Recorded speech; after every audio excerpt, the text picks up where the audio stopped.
Today on the Everything 80s podcast movie review, Ghostbusters.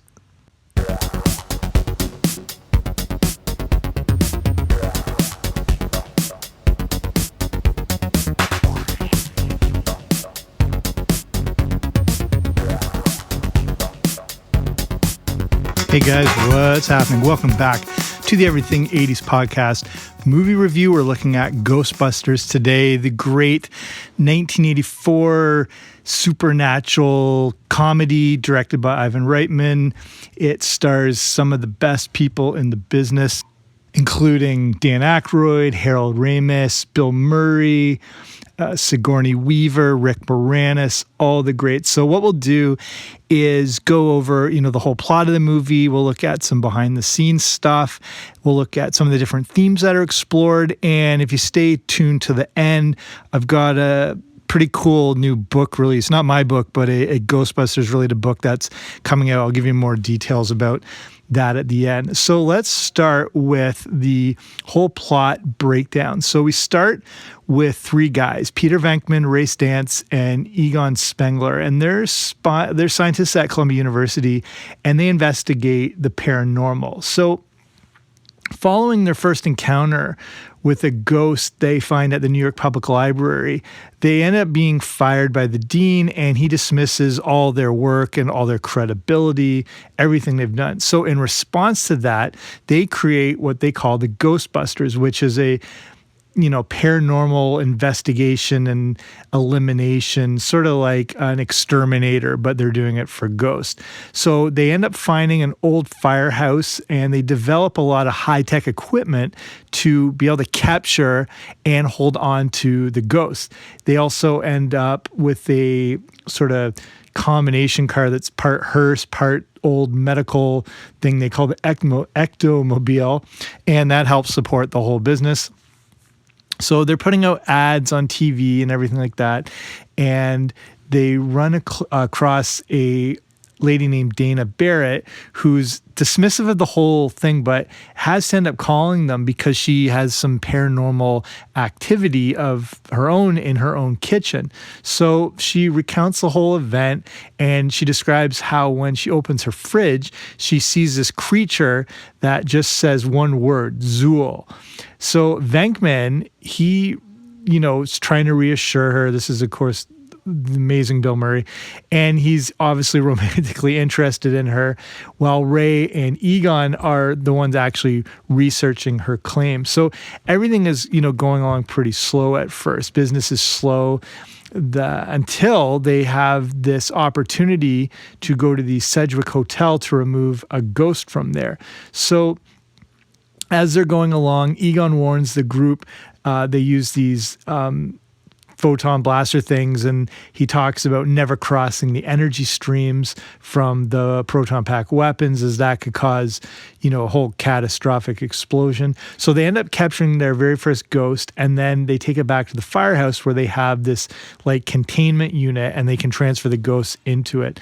So now business is starting to pick up as paranormal activity is starting to increase across all of New York. So to keep up with the demand, they hire a fourth member, Winston Zedmore. And then we start meeting people in the Environmental Protection Agency who's sort of suspicious of everything they're doing, specifically one of the heads of the EPA, Walter Peck. And he's one of the inspectors, and he's asking to, go over their equipment, evaluate all the stuff to see if it's on the up and up, but ends up being like ridiculed and insulted and leaves the whole place. So privately, Egon is realizing that all this paranormal activity and supernatural activity is becoming dangerous, and all their equipment is being overused and overstressed, and it could potentially fail. So eventually Venkman meets up with Dana, and he tells her all about Zool, which was a demigod that was worshipped as a servant to Gozar the Gozerian. And that is a sort of shape-shifting god of destruction. He convinces Dana to discuss, the whole case over dinner and further trying to woo her. But when she returns home, she is supernaturally assaulted and then ends up being possessed by Zool. So down the hall, We've got a sort of nearly identical entity manifests and then chases and possesses her neighbor, played by Rick Moranis, called Louis Tully. So Venkman then arrives and finds the possessed Dana, who's now technically Zool, claiming to be the gatekeeper. So Louis is also possessed, and he's found by police officers, and he claims he is Vince Clortho, and he's the keymaster of Gozer. So the Ghostbusters have to get back into action, but keep this whole pair separated so the end of the world doesn't happen. So Peck ends up returning with law enforcement and city workers to arrest the Ghostbusters, and he wants to deactivate that ghost containment system. But it's now like over the brim full. It's stressed beyond capacity. So the shutdown of it causes an explosion that releases all those captured ghosts. And then they end up detaining the Ghostbusters. So Louis is, he manages to escape in the confusion and makes his way to the apartment building where he meets Dana/Zool. So now in jail, Ray and Egon reveal that Dana's building is actually the true source of all the supernatural increases that are happening in New York. So the architect, turns out, was this genius and cult leader of Gozer worshippers, and he designed it to channel ghosts for the purposes of ending the world. And now complete chaos is happening all over New York City, so the Ghostbusters have to convince the mayor to let them go despite the protest by the Environmental Protection Agency. So now we're on the apartment building roof, and Dana and Zool and Louis are now, they've opened the gate between dimensions and transform into different supernatural creatures just as the Ghostbusters are arriving. So Gozer is in the form of a woman, arrives, and Ray attempts to reason with her at first. Then when this fails, Gozer attacks, forcing the Ghostbusters to attempt to trap her, but she ends up disappearing. Her disembodied voice demands the Ghostbusters that they choose the form of the destructor. So Raymond inadvertently recalls a beloved mascot he had from his youth that you would see in either the kitchen or on billboards, and Gozer returns and reappears in the form of a giant Stay Puft brand marshmallow man that proceeds to attack the city. Egon tells the team to ignore his earlier advice and actually cross the energy streams at the portal, though, because this might be a way to deactivate it. It works, and the resulting explosion destroys the entire Marshmallow Man form of Gozer, sends him back to his dimension, and ends up closing the portal. So then the Ghostbusters rescue Dana and Louis from the wreckage, and then are inevitably the heroes of New York City.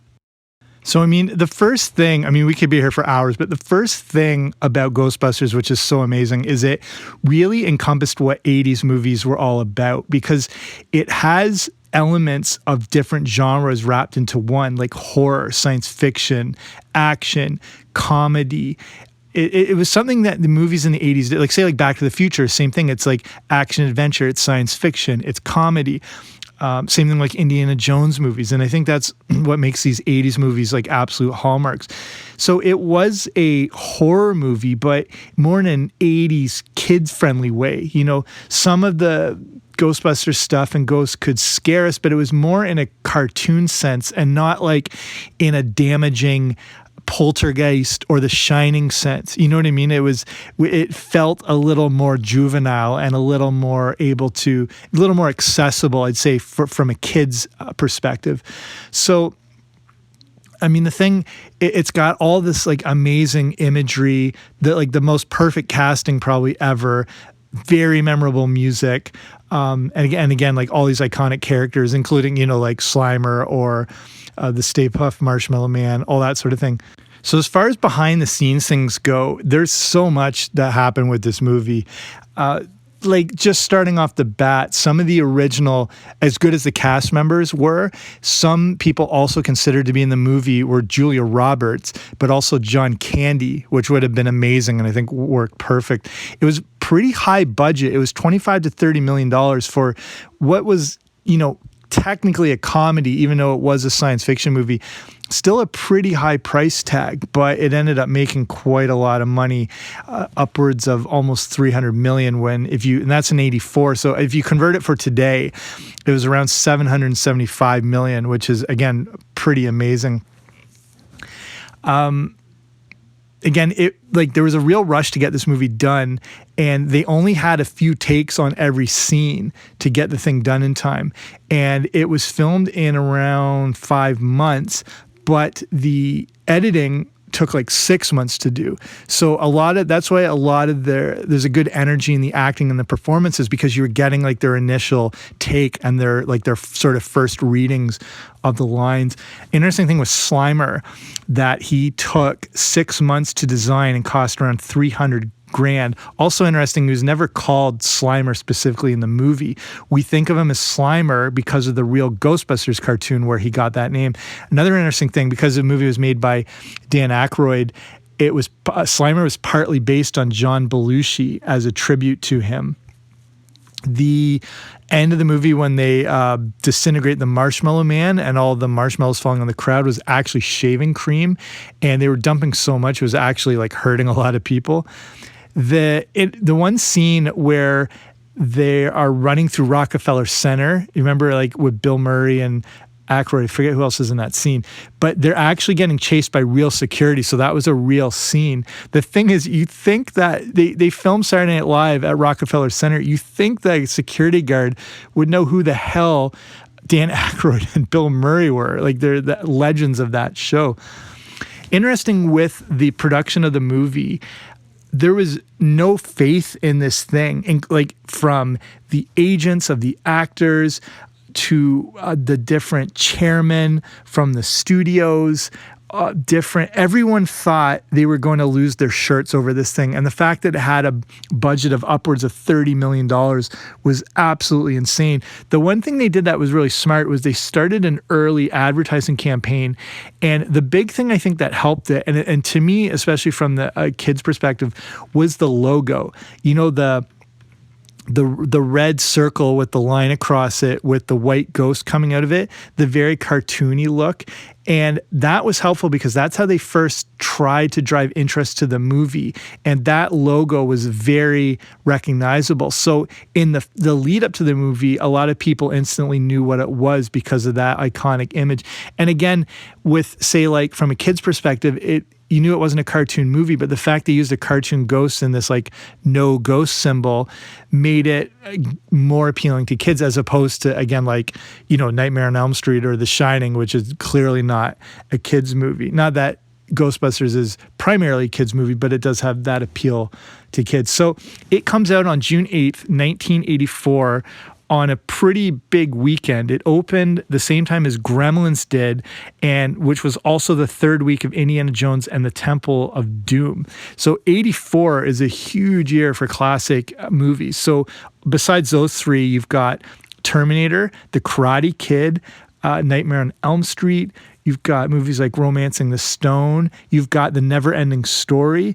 This was the first time in box office history that there were 4 films in the same year that grossed over $100 million.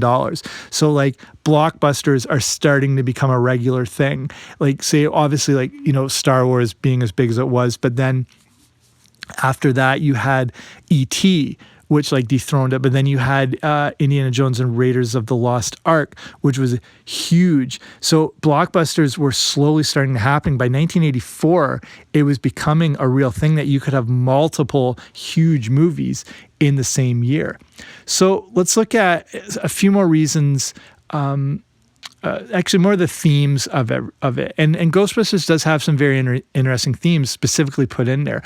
One of the themes is what is called, again, if you grew up in the 80s, you know this, Reaganomics, which was a focus on limited government in favor of a free market provided by the private sector and, you know, the private sector of entrepreneurship and profit motives and individual initiatives. And that's the idea with the Ghostbusters team. There, you know, the 80s, we talk about the rise of yuppies and the more and growth in investment and stock market and more of a booming period. And again, the focus on limiting government and allowing the private sector to rise up. And that's what the team of the Ghostbusters were. They were like a small little agency that created their own industry and was able to flourish from it. And as a group, they really are the ultimate entrepreneurs. They saw a problem in the marketplace and they provided a solution for it. They used their expertise to make money. And that was actually one of the themes. And then it's amazing when you look back at this movie at the time, and if you're a kid, the stuff goes way over your head. And these might even be themes you never even considered, but they are there. One of the other big themes is the idea, now that we look at these private business and the success these businesses can have, how they can be ruined by like incompetent bureaucrats from government agencies.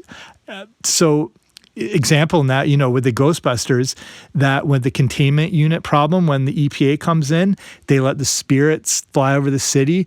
And that's one of the things, how government at all different levels can cause more problems than they solve, and that they damage these private businesses. And then it's another issue about the real issues with like government motivation, and the private sector has to, respond to the problem. In this case, it's ghosts, because the government is incapable of doing anything about it. So underneath the layers of, Slimer and the Stay Puft Marshmallow Man and the different dimensions, they're trying to tell the story of how the government can't always bail things out, and that it's the small little, the little guy who's got to come through to solve everything. Also, again, Dan Aykroyd was responsible for, helping write and create it. And along with Ivan Reitman, they both claim how they wanted to portray this very cynical view of politicians, which they do, specifically that the mayor only wants to unleash the Ghostbusters. If you remember back to the scene, he only decides to let the Ghostbusters go in to conquer the city, not because he wants to save everything and the people, but he's reminded that if they succeed, they will save the lives of millions of voters. So again, Ghostbusters is giving us this view of, an official or a government official who is motivated mainly by what will allow him to retain his position. And that's, part, and the Ghostbusters are one of the vehicles and the ways that that's happened. So I'll start wrapping it up here and why Ghostbusters is so great. It's amazing because it combines special effects that were pretty amazing at the time, but it also works as a straight up comedy.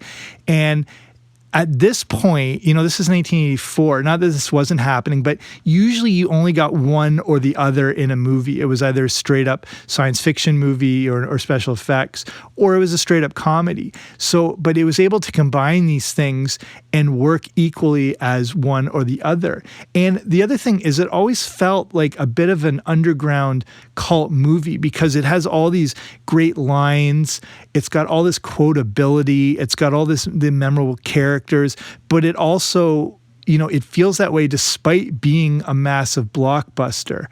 And I guess wrapping it up, I think the legacy has lasted because Ivan Reitman himself said that there's a real appeal of Ghostbusters because of the comfort it can bring kids. And that was also part of their intent with the movie.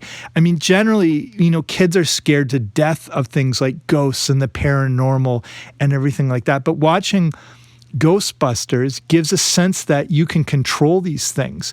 It can be mitigated. It doesn't have to control you. And that's what makes it less frightening. Again, if you compare it to like Poltergeist or The Shining, there's no sense of control in it. And then The Shining with the Overlook Hotel and the creepy twins and everything like that, that's controlling the whole situation. In Ghostbusters, we're seeing how people and we can control those things that scare us. So I think that's another really great takeaway of an amazing movie. And again, another one of those definitive 80s movies. If you were going to pick one movie to represent the decade, Ghostbusters is always in that conversation. So finishing here, I mentioned at the start about Ghostbusters book. And there's this new project that came out. It's called the Ghostbusters art book. And it's being published by a group called Insight Editions and produced by a company called Printed in Blood, which does all this amazing work and books and art books on a lot of, 80s classics and cult classics. And I got one of the advanced copies, and it's amazing. It's this like 288-page coffee table book where it's using all these different artists who were influenced by Ghostbusters and then getting their takes on the movie and how it influenced their own art. So you've got sections devoted to movie posters they've created, or sections just on the characters, or just on Slimer. And you see all these different styles of art, from like cartoon to this sort of comic noir to like anime style. And the thing is unbelievable. Like, it's this coffee table. It's like having the 80s and Ghostbusters in a coffee table book. And that's exactly what it is. So you can order advanced copies.